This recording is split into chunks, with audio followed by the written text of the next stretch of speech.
There's also a cycle of violence myth that I want to address, and I want to look at the show Arcane to do it.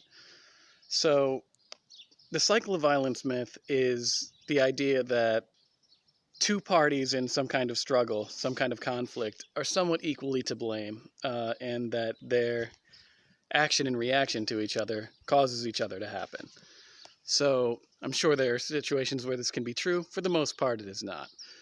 So if we look at the show Arcane, it opens up where a soldier slash cop kills a civilian in the street, and we see that there's a struggle that just took place, and that many people were massacred or killed in some kind of war, but we have no real context. All right, so this is where you would maybe be a little confused on what is violence and what is counterviolence. You want to ask who started the conflict.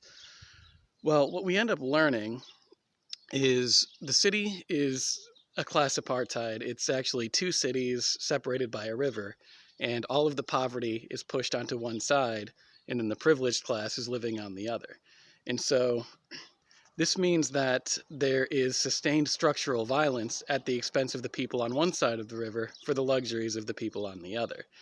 Uh, and in the show, we see that the one side of the river is so polluted and so impoverished that life expectancy is clearly lower, that people are working more dangerous jobs, and all of these factors are things that result in what James Gilligan calls structural violence. This is the number of deaths that are increased by mainly economic and policy factors, right?